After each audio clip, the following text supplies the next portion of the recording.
Hello and welcome back to Shakesyear. We are working on Sir John Oldcastle, and we get to hear from King Henry V today in Act 3, Scene 4, which means, oh no, we need to cover what happened in Act 3, Scene 3, because there were no monologues in that particular scene.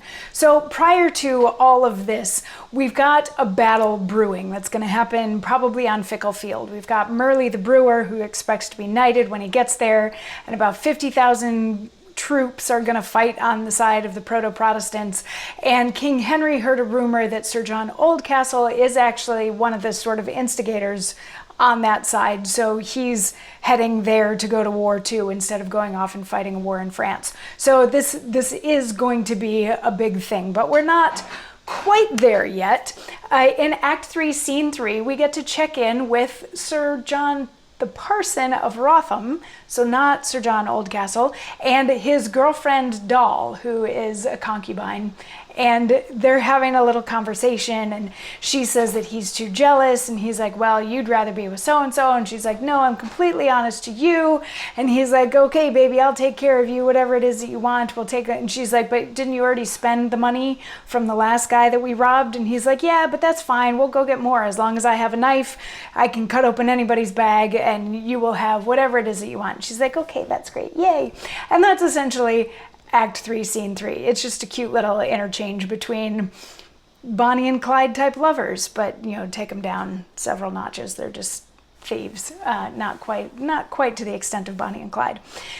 Act 3, Scene 4, we are with King Henry V, and he's in Hastings, and he's giving some orders, and he's like, Suffolk, I need you to go off and take care of this, and I need you to take care of this, and Suffolk's like, yes. So King Henry, as he's giving orders, says, make haste, my Lord of Suffolk, as you love us. Butler, post you to London with all speed. Command the mayor and Shreves on their allegiance, the city gates be presently shut up and guarded with a strong sufficient watch, and not a man be suffered to pass without a special warrant from ourself. Command the postern by the tower be kept, and proclamation on the pain of death that not a citizen stir from his doors, except such as the mayor and Shreves shall choose for their own guard and safety of their persons. Butler, away, have care unto my charge.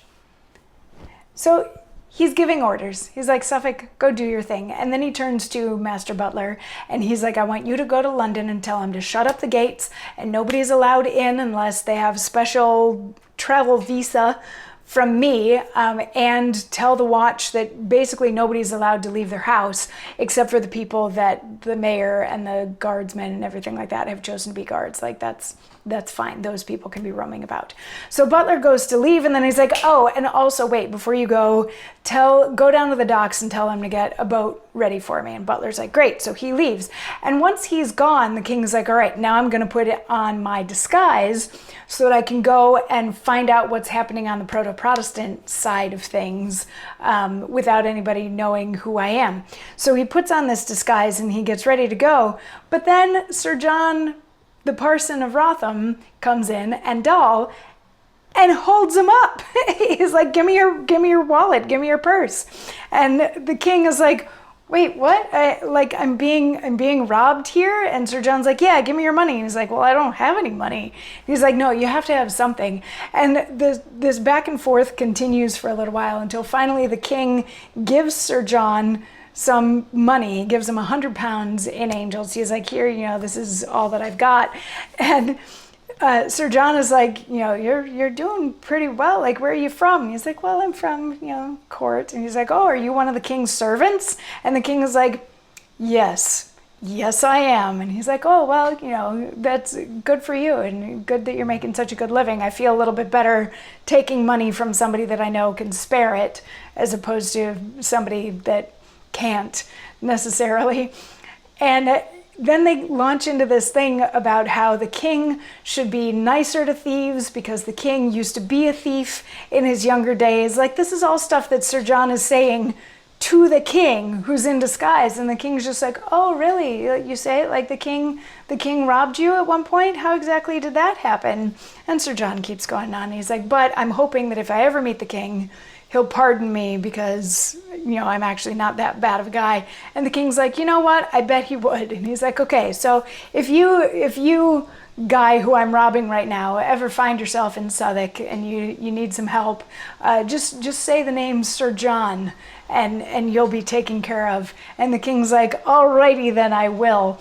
And Sir John and Doll leave, and then we are going to get to hear some commentary on that from the king in tomorrow's monologue. But it's just a lovely scene where Sir John, the parson of Wrotham, just keeps shoving his foot farther and farther into his mouth as he talks about being a thief to the king, who he is currently robbing, who lets it happen. It just sort of tickles me. Anyway, we'll get to hear the king's thoughts on it tomorrow, so I will see you then. Mwah.